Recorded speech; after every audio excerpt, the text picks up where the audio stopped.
guys, we're here nice and early at CTA. We got our film crew in. The chef is set up. Beautiful. We're just waiting for our athletes to get here for our very first day in the life of a CTA athlete, which we're replicating a professional athlete, working with some industry professionals on simulating a day what would look like for a pro athlete, the way that they train, how they eat, how they recover from training, trying to shed some light and trying to do some educational parts on what fuels the body, how to eat smart, and how to train properly so your body can recover and rebound and you can perform day in, day out. We're excited to have 12, 13 of our athletes coming in, okay, who are going to be going through the program, and we have some great industry professionals coming that you guys are going to get to see as soon as we get started. Hi, we're here with another athlete from the CTA Day in a Life. And what are you looking forward to today? I'm looking forward to learning about different ways I can improve my diet that can also be really good for when I'm, doing physical activity or running and stuff like that. Do you have any expectations going in? Well, I'm expecting to be really sweaty by the end, that's for sure.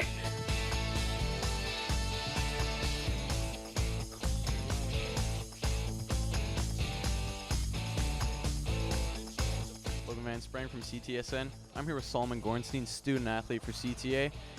You're halfway through your workout so far. How's your stamina feeling? I'm feeling pretty good. I'm a little bit tired. Those push-ups took a lot out of me.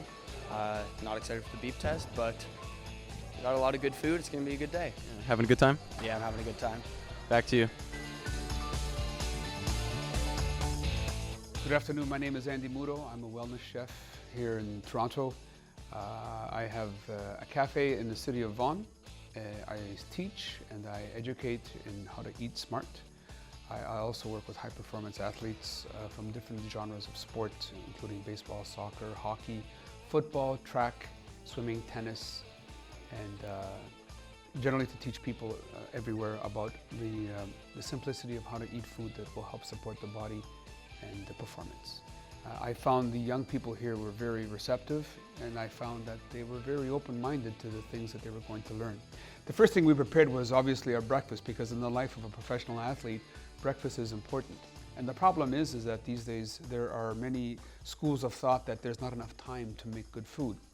But we had a student come up and with the timer, he timed the breakfast, and it took 2 minutes and 25 seconds. And we did a really good quality egg with spinach, avocado, olive oil, and a piece of kamut bread, which was a perfect little breakfast to help fuel them for their fitness testing. And that's the kind of food that we would use for our athletes and for people in general, because it gives them all the components that they need to give them satisfaction in their hunger, so that they're not just having, let's say, a carb or a fruit that just withers away after a little bit of time of working or performing. After that, we worked on, they went and trained, and then when they came back, they had a snack, and they were educated on snacks. And snacking is so important because much of the snacks that are available now are either way too much sugar or way too much fat or not enough of each. And so we showed them that in order to have endurance and food that will sustain them in between their training or in between periods, or even for people who are working, to give them that mental alertness and energy at 2, 3 o'clock in the afternoon, you need to combine a good sugar with a good fat.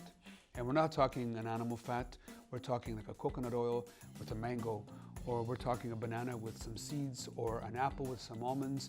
Any type of sugar-fat combination gives them the sustained energy that they need to carry on in the duties that they have to do or perform in the sport that they have to perform. It's great because the quicker the digestion, the better it is. And the more you can actually eat, because your body keeps burning the foods that you give it. When you overload your body with too much food, then it has to work hard to digest that, which means that your performance, whether in sport or whether in life, suffers because the focus of your body's energy is on digestion and not on performance. So simple digestion means good performance. And we wanted to give them something quick that could get in their system quick and they could digest it quick. So the athletes had a mango mousse and some different seeds and stuff like that. They came back upstairs, and we had Andy Fantuz, who's a CFL legend.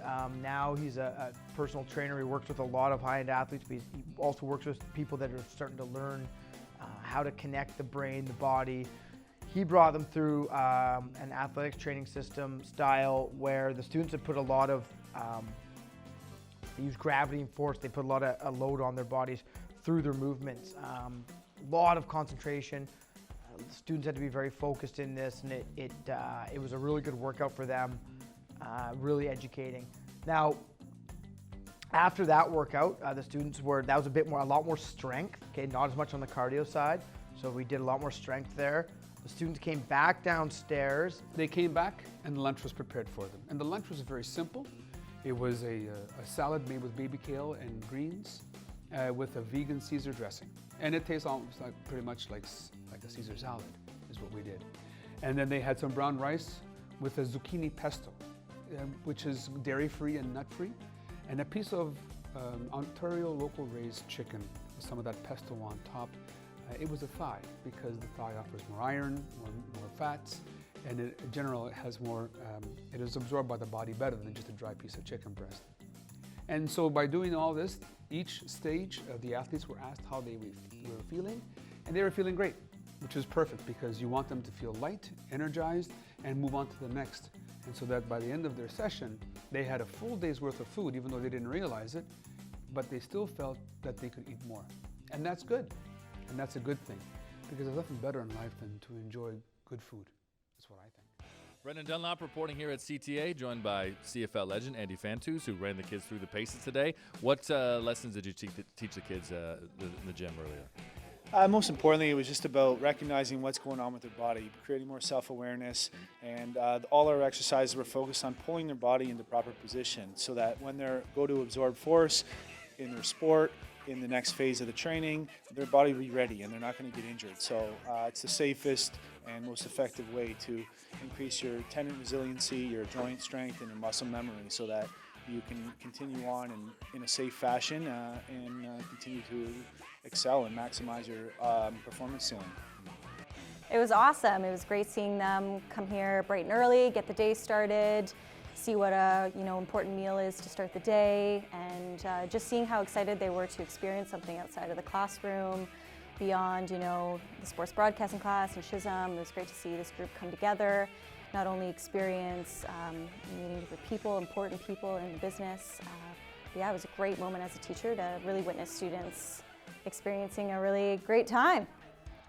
We really wanted to kind of motivate the students, educate them, show them that there are resources out there that they can learn from to take care of themselves a lot better.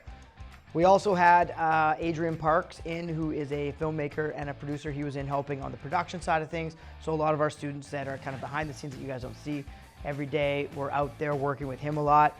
He had some really good input. He's going to be helping with the post-editing stuff. We also had Brendan Dunlop from Sportsnet here, who was great. He got to work with some of our sports broadcast students who want to be anchors and who want to be kind of game sideline reporters.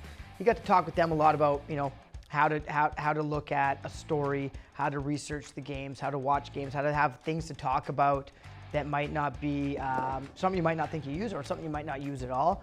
Okay, but just to have a vast amount of information at your fingertips. So it's nice having professionals from kind of all four things that we were doing today, and we were able to really pull off a great day and going to create a really good documentary, hopefully to educate students and to motivate students, kind of show them what it's like here, and hopefully our students act like the professionals that they seek to hopefully be in the future. And it was a lot of fun, and I can thank everyone here, including my amazing colleague, Miss Zawacki, Miss Owens, and our sports broadcast crew, the camera crews, and our amazing school here at Central Toronto Academy. Thank you.